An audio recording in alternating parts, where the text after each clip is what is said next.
வணக்கம். மரியாதையாக சட்டப்பேரவையிலிருந்து வெளியே போங்க, உதயநிதிக்கு சபாநாயகர் போட்ட உத்தரவால் பரபரப்பு. நண்பர்களே, இந்த வீடியோவிற்கு ஒரே ஒரு லைக் மற்றும் சப்ஸ்கிரைப் பண்ணிருங்க. கழிவறையில் 3 மணி நேரம் கைதுக்கு பயந்து பதுங்கி இருந்தார் உதயநிதி என்ற சட்டப்பேரவையில் மீண்டும் ஆளும் தவேகாவின் அமைச்சர்கள் பேசியதால் திமுகவின் சட்டமன்ற உறுப்பினர்கள் மோதலில் ஈடுபட்டனர். குறிப்பாக தமிழ்நாட்டில் திமுக மீண்டும் ஆட்சியை அமைக்கும் என்றும் தவேகாவின் ஆட்சி 5 ஆண்டுகள் நீடிக்காது என்றும் கூறியுள்ளார். இதனால் கடுமையான கோபமடைந்த தவேகாவின் சட்டமன்ற உறுப்பினர்களும் அமைச்சர்களும் மக்களால் தேர்வு செய்யப்பட்ட அரசாங்கத்தை எப்படி 2 ஆண்டுகள் தான் நீடிக்கும் என்று உதயநிதி கூறுவார் என்று மீண்டும் சலசலப்பு சட்டப்பேரவையில் ஏற்பட்டுள்ளது. குறிப்பாக தமிழ்நாட்டில் திமுக தனித்து விடப்பட்டு விட்டது. ஏனென்றால் திமுகவின் கூட்டணியில் இருந்த முஸ்லிம் லீக், காங்கிரஸ் மற்றும் விடுதலை சிறுத்தைகள் தவேகாவின் பக்கம் கூட்டணிக்கு வந்துவிட்டார்கள். இனி தமிழ்நாட்டில் திமுக கூட்டணி இல்லாமல் தேர்தலை சந்தித்தால் நிச்சயம் ஒரு இடங்களை கூட கைப்பற்ற முடியாது என்று சட்டப்பேரவையிலேயே உறுப்பினர்கள் பேசியதால் கதிகலங்கிவிட்டார் உதயநிதி. வாயை வைத்துக்கொண்டு மக்களுக்கு ஆதரவாக மக்களின் பிரச்சனைகளை சட்டப்பேரவையில் எதிர்க்கட்சியினர்கள் பேச வேண்டும். ஆனால் உதயநிதியோ கலைஞரின் புகழையும் மு.க.ஸ்டாலினின் புகழையும் பேசி வருகிறார்.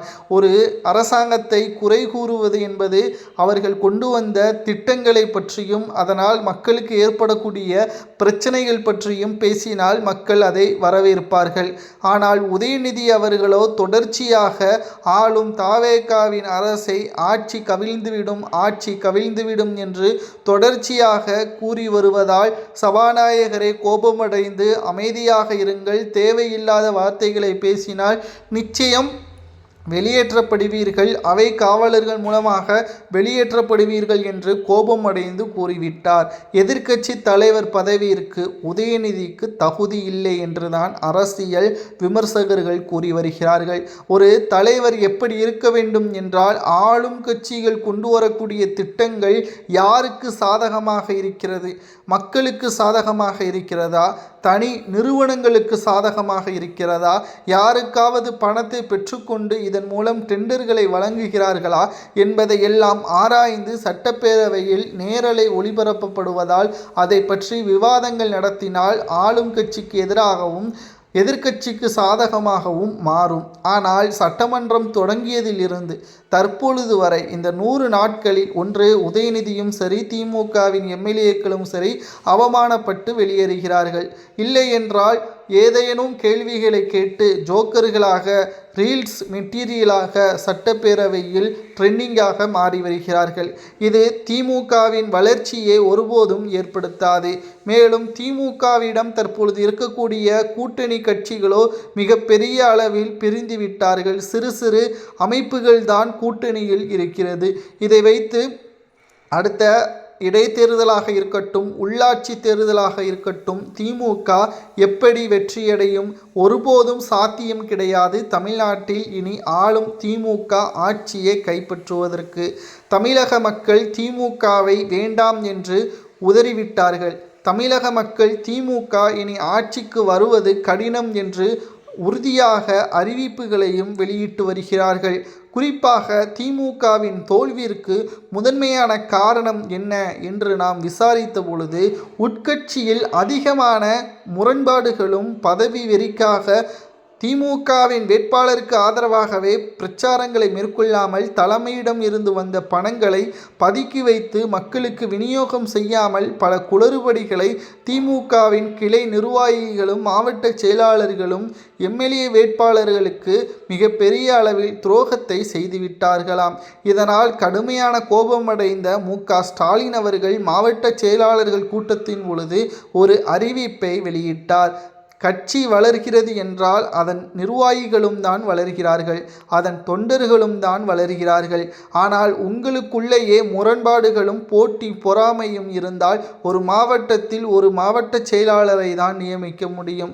அந்த மாவட்ட செயலாளர் பதவி எனக்குத்தான் வேண்டும், உனக்குத்தான் வேண்டும் என்று போட்டிகள் அதிகமாக இருந்தால் நிச்சயம் ஆட்சியே கட்சி பிடிப்பது கடினம். இதனால் தான் நாம் தோல்வியே தழுவினோம். நம்முடன் இருந்த கூட்டணி கட்சிகள் வெற்றியடைந்து ஆதாயம் பெற்ற பிறகு பிற கட்சிக்கு கூட்டணியை சேர்ந்து அமைச்சரவையில் இடம்பெற்று விட்டார்கள். இதற்கு காரணம் என்ன? தமிழ்நாட்டில் திமுகவின் தொண்டர்கள் மற்றும் நிர்வாகிகளுக்கு இருக்கக்கூடிய மோதல்கள் தான் இப்பேற்பட்ட ஒரு நிலைமையே மாறிவிட்டது. அது மட்டுமல்ல, திமுகவில் அமைச்சர்களாக இருந்தவர்கள் மக்களிடம் நேரடியாக அன்பாக இல்லாமல் குறுநில மன்னர்களாக செயல்பட்டு அதிகாரத்தை அமைச்சர்கள் தங்களுக்கு சாதகமாக பயன்படுத்தி மக்களை ஏளனமாக பார்த்தது தான் தற்பொழுது அதை ரீல்ஸ் மெட்டீரியலாக மாற்றி திமுகவின் ஆட்சியே மக்கள் ஒரே வாக்குகளின் மூலமாக ஒட்டுமொத்த ஆட்சியவே தலைகீழாக மாற்றிவிட்டார்கள். ஒரு கட்சி 2 ஆண்டுகளில் உருவாகி ஆட்சியே தக்க வைத்து கொள்கிறது என்றால் அதற்கு என்ன காரணம்? அதுவும் முன்னாள் முதல்வர் மு.க. ஸ்டாலினே கொளத்தூர் தொகுதியில் தோல்வியடைகிறார் என்றால் அதற்கு ஒரே காரணம் சரியான நிர்வாக திறமை மு.க. ஸ்டாலினிடம் இல்லை என்பதுதான். அதே தவறை தான் இன்றைக்கு சட்டப்பேரவை கூட்டத்தொடரிலும் உதயநிதி அவர்கள் செயல்பட்டு வருகிறார். ஒரு எதிர்க்கட்சியின் தலைவர் பதவி என்பது ஒரு அமைச்சர் பதவிக்கு இணையான பதவி.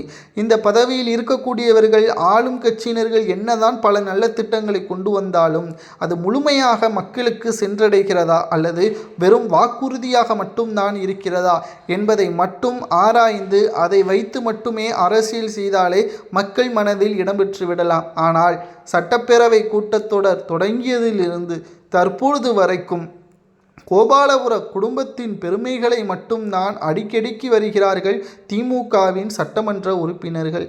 கலைஞரின் புகழாரம் 10 நிமிடங்கள், ஸ்டாலின் புகழாரங்கள் 10 நிமிடங்கள், ஆனால் மக்களின் பிரச்சனைகள் பற்றியோ 2 நிமிடங்கள். எப்படி மக்கள் உங்களை ஏற்றுக்கொள்வார்கள்? ஒருபோதும் மக்கள் உங்களை ஏற்றுக்கொள்வதற்கு வாய்ப்பும் இல்லை, துளி அளவு கூட சாத்தியமும் இல்லை என்பதுதான் தற்பொழுது அரசியல் வட்டாரத்தில் மிகப்பெரிய அளவில் பேசுபொருளாக மாறியுள்ளது. 2026 சட்டசபை தேர்தல் அதிமுக 2வது இடம் வந்திருந்தால் நிச்சயம் எதிர்க்கட்சி அந்தஸ்தை கூட திமுக இழந்திருக்கும். ஆனால் உள்ளாட்சி தேர்தலில் 6 இடங்களை அதிமுகவோ அல்லது தாவேகாவோ கைப்பற்றினால் திமுகவின் நிலைமை தலைகீழாக மாறிவிடும். மக்கள் திமுகவை வேண்டாம் என்று ஒதுக்கிவிடுவார்கள்.